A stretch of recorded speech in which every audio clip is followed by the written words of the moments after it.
To see a world in a grain of sand, and a heaven in a wildflower. Hold infinity in the palm of your hand, and eternity in an hour. Words by William Blake. From the first moment I heard these words, they have echoed in my mind. The journey of discovery that I'm about to share with you gave them a whole new meaning.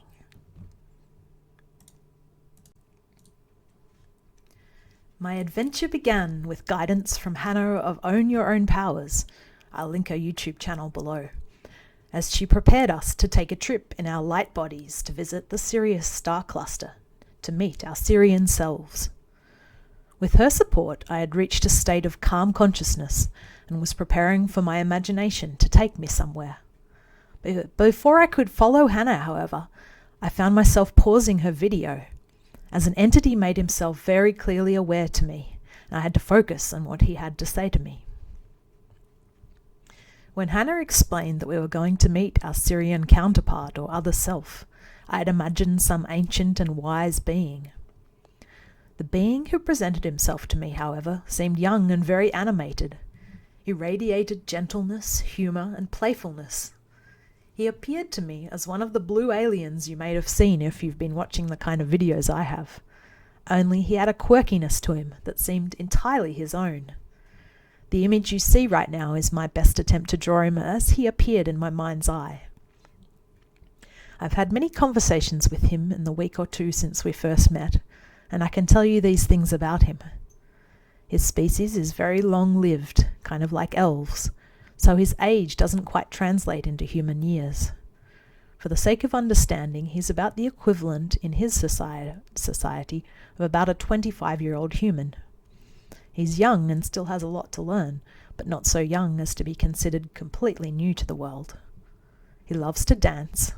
Realizing he's been with me all along, I know now why I was obsessed with the song Blue by Eiffel 65 when I was a teenager. The little blue alien in that music video doesn't look exactly like David, but he has the same vibe. Oh yes, I should also tell you where the name came from. When I asked him what I could call him, he told me that Dave will do. I believe names from his people are musical in nature and would be tricky for me to pronounce or remember, as I would need a full symphony orchestra handy if I wanted to hear even a shadow of his true name. David is rather fond of the concept of nicknames, however, and he likes the name Dave. I call him David because it feels a little more comfortable as I'm getting to know him. Kind of like I prefer people to call me Deborah at first until they eventually start to call me Deb. Everything I've just said has come into my consciousness since the moment we first met. And it was also kind of all there in that moment at the same time. The way that David communicates isn't words so much as images, impressions, and feelings. And quite a lot of information can be communicated in this way, even if I don't understand it till later. What I actually wrote down at the time was, my Sirian self is blue and masculine. He is very calm and works with the Tao. He is the one who connected me to the Tao and the way of flow. Another thing I can do another video about if you're interested. I'll also link a great video about the Tao and going with the flow in the comments below. David also gave me a lot of other helpful messages about my health and the support I was needing at that moment, which I'll return to in another video as well. So after this brief meeting that seemed to me to be so much in a single moment, I felt like it was time to continue with Hannah's guidance, so I continued with the video.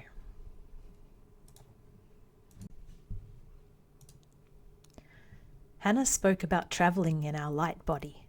I also like to think of this as travelling with my expanded awareness, which I'll explain more about later. Either way, we can travel instantly across the galaxy this way. So this is how I found myself arriving on Sirius in an instant. At first, I really wasn't aware of very much. Everything seemed dark. Then gradually, a faint blue light entered my awareness. I couldn't have told you where it was coming from, or told you anything about the physical location I was in. The whole time I was in what I've decided to call the atrium, I was never entirely sure what I was seeing as reality shifted and things came in and out of focus. I've been told the pictures I've drawn were quite liminal, which is exactly the impression I was going for. The atrium was a very liminal space. I gradually became aware of walls, although the dimensions of the room were unclear and largely hidden in darkness. I did get the impression of a glowing light coming from at least one specific direction, glowing blue light, and then faintly glowing glyphs appearing on the walls around me. I later became aware that the main source of light was coming from above the surface of the planet, and that I was under the surface here, in an area designed specifically to welcome visiting humans, as it gave my senses a chance to adjust to where I was. This is why I decided to call it the atrium. Thanks for the suggestion, Mum. Hannah's guidance continued, and she encouraged us to explore our surroundings.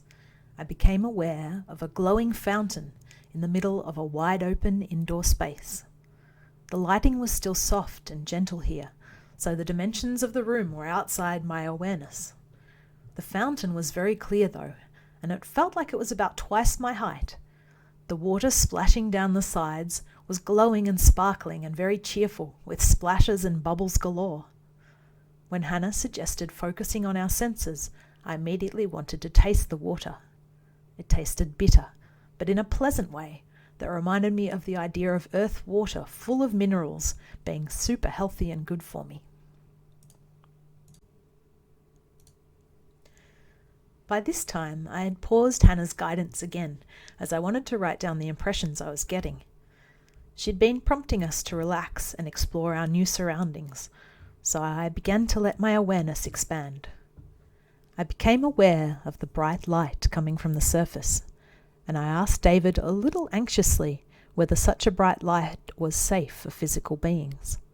I was sort of worrying about him and also my own ability to relax in a very hot, bright place, in whatever form I was in. He explained patiently that for his people this was normal light and they were perfectly comfortable with it. He also gave me the brief impression that his people have the ability to adjust their physical bodies at will. So even if the temperature or brightness were uncomfortable, they could adjust. He pointed out that I could easily adjust in the same way, being in my light body. I only needed to let myself adjust gently and at the speed that felt right to me. With this reassurance, I found myself up on the surface of the planet and hovering in the air. I've always enjoyed dreams and imaginations of flying, so it was fun to realize that I could easily fly in my current state. I let myself drift around, trying to get my bearings. At first, all I was aware of was the brightness everywhere around me, making it impossible to see. Like if you've ever been surrounded by sand or snow reflecting the sun back at you, you'll know what I mean. Gradually, I let my eyes adjust, and the first solid thing I noticed was a huge waterfall off to my left. It looked a lot like Niagara Falls, a perfectly ordinary, earthly-looking waterfall. It called for my attention, though, and in particular I felt called to pay attention to a particular rock formation at the top of the waterfall that was visible and splitting the flow of water over the edge into two. The grey-brown of this protruding rock called to me, and I let my awareness focus in on this ordinary, yet strangely fascinating rock. As I got in really close, I realized that this ordinary grey rock wasn't so ordinary, or grey actually. It was full of many colours, beautiful crystal grains of every colour under the sun. Whose sun? Sirius or Sol? Let's go with both. As this revelation sunk in, I received David's gentle explanation.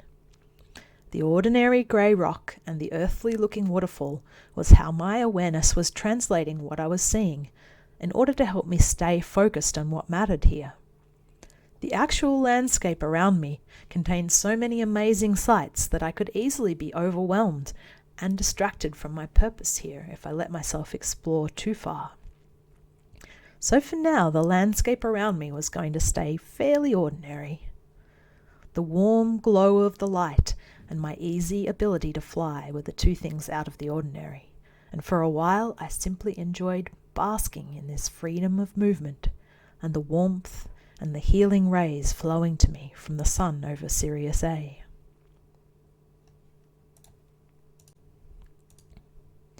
I'm going to take a break from telling this story for now, as I have only created visuals for this much. In part 2, I will tell you the story of the gift that David had for me, and how I've found it useful in understanding humanity's ascension process and my part in that.